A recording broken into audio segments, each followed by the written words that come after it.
wabarakatuh. Salam sejahtera bagi kita semua. Perkenalkan, nama saya Dinda Putri Zalsabila dari kelompok 4 kelas 1A.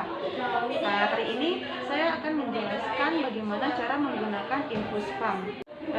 Saya akan menjelaskan sedikit tentang infus pump.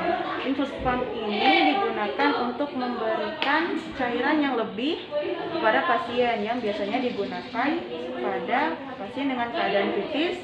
Digunakan adalah drip sensor, cairan infus, dan selang infus. Yang pertama-tama kita lakukan adalah memasangkan selang infus dengan infus. Nah, caranya adalah kita tinggal menusukkan ini ke dalam. Nah, seperti ini. Nah, setelah itu kita gantung di sini. Setelah ini cairan dan selangnya dipasang, nah kita memastikan di selang ini apakah ada gelembung atau ada kebocoran pada selang yang digunakan saat ini.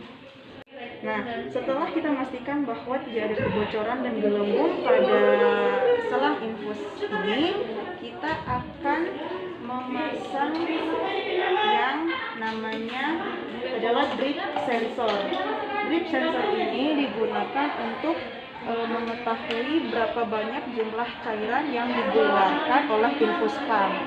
Nah, di sini kita cok di bagian belakang infus pump. Nah, sampai sudah seperti ini, dan ini kita jepitkan di bagian sini agar sensor ini bisa mengetahui berapa banyak cairan yang dikeluarkan. Nah, sekarang kita akan memasangkan selang infus ini ke dalam infus pump. Nah, cara membukanya adalah menarik ini ke atas agar dia bisa terbuka. Nah, setelah ini terbuka, kita memasukkan ini pertama-tama selang ke dalam infus pump. Masukkan dengan benar seperti ini. Nah, dan kita tarik ini untuk memasukkan. Nah, dan kita pastikan lagi bahwa semuanya sudah terjepit dengan baik. Jika sudah, kita tutup kembali dengan mengangkat ini dan kita dorong sampai tertutup rapat lalu kita turunkan. Nah, kita nyalakan infus pump dengan cara menekan tombol ini, yaitu on off dari infus pump. Nah, jika sudah menyala, di sini saya akan menjelaskan apa itu VTBI. Nah, VTBI itu adalah ini untuk mengatur jumlah cairan, jumlah infus yang akan diberikan kepada pasien. Misalnya di sini kita akan langsung taruh saja 500 ml. Setelah sudah, kita tekan tombol OK. Lalu kita ganti lagi sampai ke waktu. Nah, waktu ini fungsinya untuk mengatur berapa lama cairan infus akan diberikan para pasien. Kita misalnya memberikan waktu 20 jam. Nah, lalu kita tekan OK. Nah, kita pastikan lagi apakah semua sudah terset dengan benar. Nah, di sini sudah bisa ketahui berapa tetes cairan infus yang akan turun, yaitu 8 tetesan per menit dengan kecepatan 25 ml per jam. Ya, sudah terset dengan benar. Untuk memulainya yaitu kita tekan tombol ini. Nah, kita bisa lihat bahwa sudah ada cairan yang turun ke bawah, dan ini kita buka agar cairan infusnya bisa turun ke bawah. Nah, kita bisa lihat cairannya sudah menetes. Jika cairannya sudah menetes berarti sudah berhasil. Dan jika ada alarm yang berbunyi, itu berarti ada kesalahan yang menyebabkan infus pump ini berbunyi. Nah, jika alarmnya berbunyi, kita bisa tekan tombol ini untuk mematikan alarmnya. Jika telah selesai melakukan infus pada pasien, kita akan mereset semua ini dengan cara menekan tombol clear, yaitu menghapus semua setting-settingan. Nah, jika sudah nol semua, kita menekan tombol lama ini untuk menghapus jumlah cairan yang ada di atas. Nah, jika sudah, saatnya kita mematikan alat ini dengan cara menekan tombol ini dengan agak lama sampai semua layarnya ini mati dengan sendirinya. Saja penjelasan dari saya cara menggunakan InfoSpa. Apabila ada salah kata atau ada yang kurang, saya mohon maaf. Terima kasih. Assalamualaikum. Salam sejahtera bagi kita semua. Tempatku lahir di negeri Indonesia, bertugas mengabdi kepada masyarakat dengan hati yang tulus, membantu masyarakat untuk mewujudkan Indonesia sehat. Bangkitkan semangatmu, bulatkanlah tekadmu, berikan pelayanan yang berkualitas sehat, jadi bidan siaga, siap antar dan jaga untuk mewujudkan Indonesia sehat.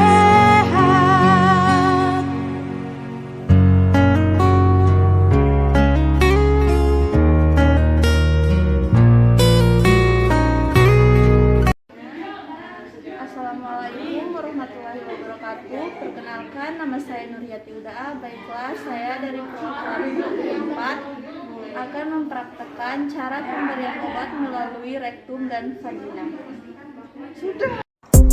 Sebelum melakukan tindakan, kita awali dengan mencuci tangan.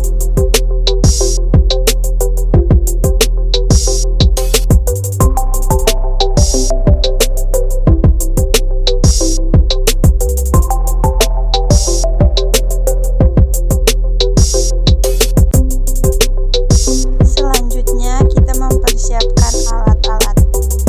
Yang pertama ada jeli, bengkok, comb, dan obatnya. Kemudian membersihkan area kelamin dari labia mayora terjauh, labia mayora terdekat, kemudian labia minora terjauh, kemudian labia minora terdekat, dan yang terakhir dari testibulum sampai ke rektum. Nah, selanjutnya cara pemberian obat. Dengan cara memasukkan obat sejauh 10 cm sampai ke vernix, kemudian meminta ibu untuk menarik nafas. Selanjutnya membersihkan area orifisium dan menganjurkan pasien untuk tidur terlentang dengan menunggu sampai 15 menit.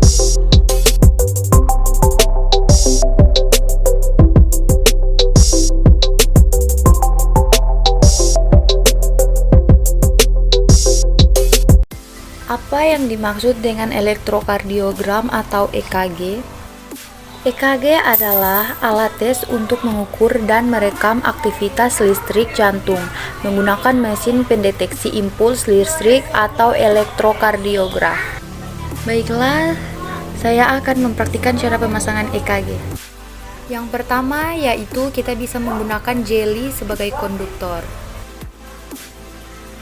Selanjutnya yaitu ini adalah klip untuk ekstremitas yang berwarna kuning di ekstremitas tangan kanan, sedangkan yang berwarna merah di ekstremitas tangan bagian kiri. Selanjutnya yang berwarna hitam dipakaikan di ekstremitas kaki bagian kanan, dan yang hijau dipakaikan di ekstremitas kaki bagian kiri. Selanjutnya adalah elektroda untuk di prekordial yang terdiri dari V1, V2, V3, V4, V5, dan V6. V1 sebelah kanan sternum di ICS 4. V2 adalah tarik lurus V1 di posisi yang sama di ICS 4 di sebelah kiri dari sternum. Sedangkan V3 antara V2 dan V4. V4 mid clavicula ditarik garis lurus di ICS kelima. V5 di aksila sejajar dengan V4. Selanjutnya V6 itu di tengah-tengah aksila sejajar dengan V4.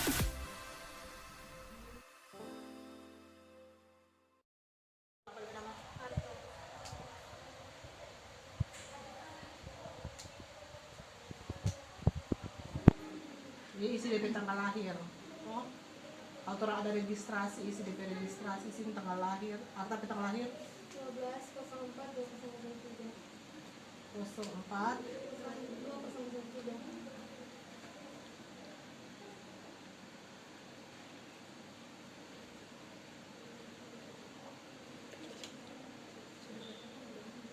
Jadi di sini orang mau periksa, misalnya periksa mame, kemudian orang mau periksa ginekologi, misalnya penyakit berhubungan dengan sistem reproduksi. Oh, kalau ini obstetrik, kalau orang sekarang menggunakan obstetrik. Kalau ini orang mau periksa abdomen, ini ibu udah tahu ini TCD apa, ini fetal echo, misalnya DP jantung. Ini dual echo dewasa, jantung dewasa, kemudian pediatrik, ini urologi, jadi sistem perkemihan, vaskuler, misalnya untuk pembuluh darah. Jadi tinggal orang memilih ini. Jadi bukan cuma mau periksa-periksa ibu hamil, mau periksa DP misalnya keadaan janin, tetapi juga di USG ini banyak juga yang harus kita periksa. Tapi ini yang berhubungan dengan orang punya, karena bidan itu cuma sebatas untuk periksa. Kalau orang sok klik ini, pasti orang akan pertama yang orang tanyakan pada ibu selain identitas, ketika ibu hamil datang berapa DP? Hah? Haid pertama, haid terakhir kapan? HP apa? HPHT. Contoh, bagaimana tuh mau tanya HPHT ya? Contoh ibu haid tanggal 2 selama 5 hari di bulan Februari. DP haid, DP HPHT tanggal berapa?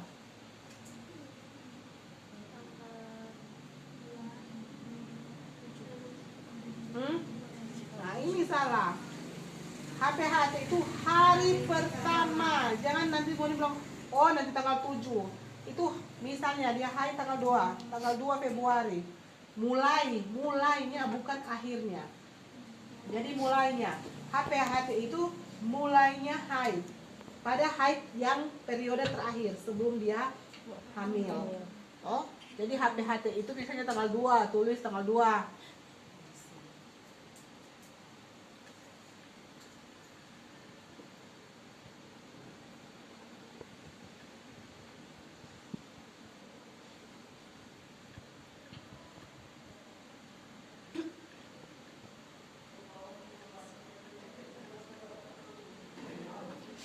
Jadi di sini dia membaca usia kehamilan di saat hari ini, ketika dia HPHT tanggal 2 Februari 2022, dia usia kehamilan 14 minggu 2 hari dengan tafsiran persalinan 9 yang ke-11 2022.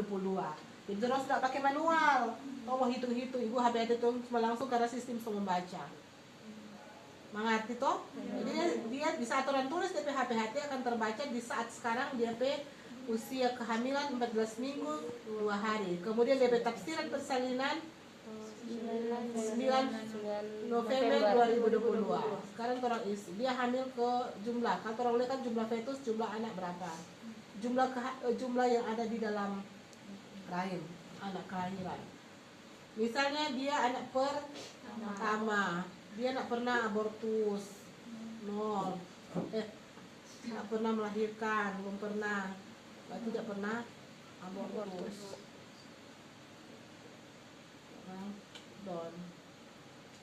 Sekarang orang mau cari menggunakan ini. Jadi nggak ada pastian nih. Jadi orang pakai ini bicara begini. Apa yang orang ukur?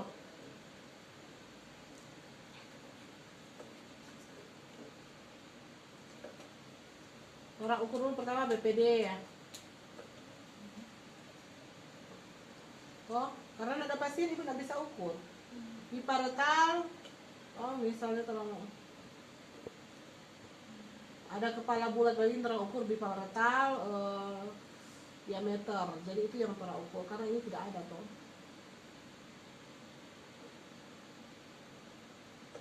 Jadi ketika orang dapat itu orang di freeze dulu baru measure terukur. Oke. Orang simpan kalau begitu. Yang orang juga ukur misalnya orang dapat head ini ya, head circumference, jadi lingkar kepala. Jadi yang orang ukur BPD ya, biparental sini mana kepala itu. Toh, jadi ini kan biparental, jadi itu yang orang ukur dari sini ke sini. Toh, biparental diameter. Tapi kalau orang ukur lingkar kepala, orang ukur ini lingkar kepala. Jadi bedakan tuh BPD. Kan nanti sini ada ubun-ubun kecil, ubun-ubun besar toh yang orang ukur biparental diameter. Tapi kalau lingkar kepala head circumference terukur yang lingkar kepala. Kemudian apa yang orang bisa ukur lagi? AC. AC itu adalah abdominal circumference.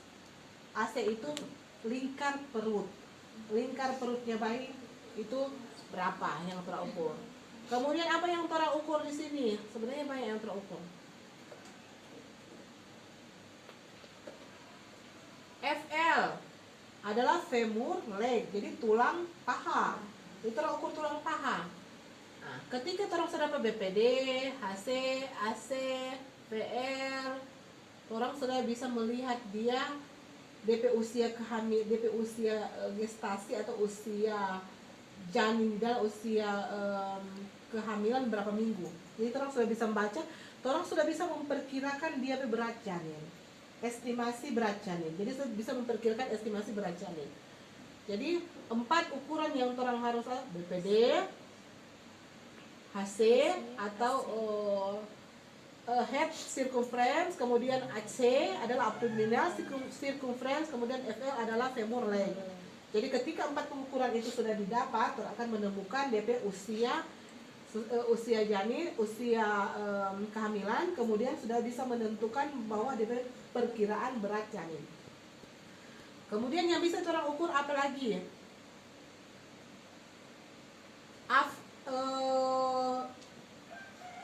Air ketuban. Jadi orang bisa mengukur air ketuban dia normal atau enggak. Itu yang bisa kita ukur. Jadi cuma itu sampai batas yang sebagai seorang bidan, kalau dokter paling selalu dari itu. Jadi orang menentukan tuh DP kepala di mana. Jadi bisa menggantikan lepol. Lepolnya kalau orang pakai lepol secara manual, tetapi dengan ini orang sudah bisa membaca dengan penggunaan alat-alat modern dalam kebidanan. Jadi ini adalah alat modern. Nanti tinggal mau nih lihat, jangan kaget di rumah sakit mau tidak tahu sedang dia bawa pasti yang USG, mau tidak tahu lagi mana pasti USG. Sudah? Ada yang mau tanya? Belum jelas? Assalamualaikum warahmatullahi wabarakatuh. Perkenalkan, nama saya Yacinta Putri Salsabila Paputungan, mahasiswa jurusan Kebidanan Poltekkes Kemenkes Manado dengan NIM 711-540-121027. Pada kesempatan kali ini saya akan membuat tugas video yaitu perawatan luka ganti perban. Selamat siang adik, ada yang bisa saya bantu? Ya, Sis. Ada keluhan apa? Mau ganti perban? Iya, tunggu ya, sebentar.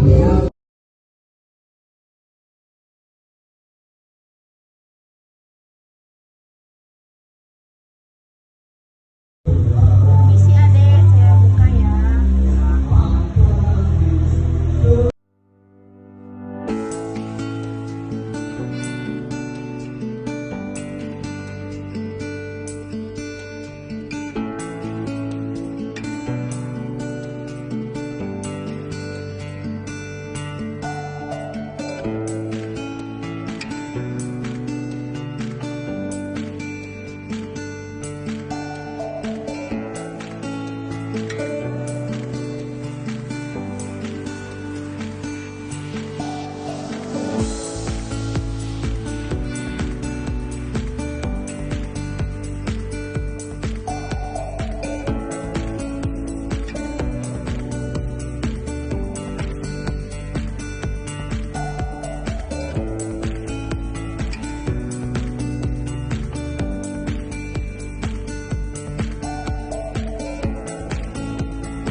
Baiklah, itulah video singkat perawatan luka ganti perban dari saya. Sekian, terima kasih. Wassalamualaikum warahmatullahi wabarakatuh. Shalom. Selamat siang Ibu, baik perkenalkan. Saya Didan Nurwati Tora, saya bertugas pada hari ini.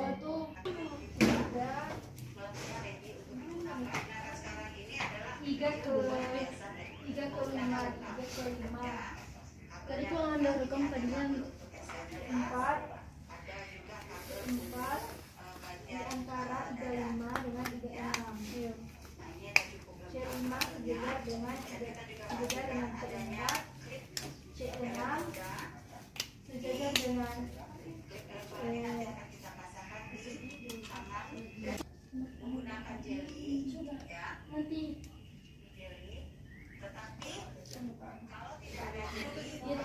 Baik Ibu, di sini saya akan melakukan penyuntikan pada intrakutan Ibu. Tujuannya agar mengetahui apakah Ibu mempunyai riwayat alergi atau tidak. Yang berwarna merah dan kuning. Yang berwarna merah, permisi Ibu. Tangan.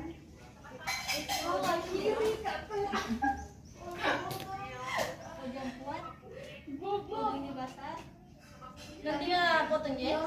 Kamera saya pause. Iya.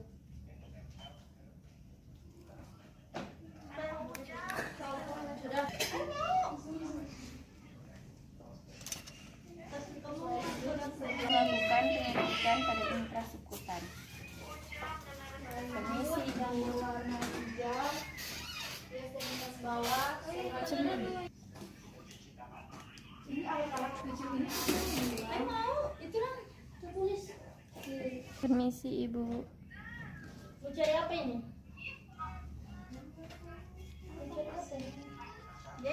Baik Ibu, saya sudah selesai melakukan pemberian obat parental. Jika Ibu membutuhkan saya ada di ruangan bidan. Permisi Ibu.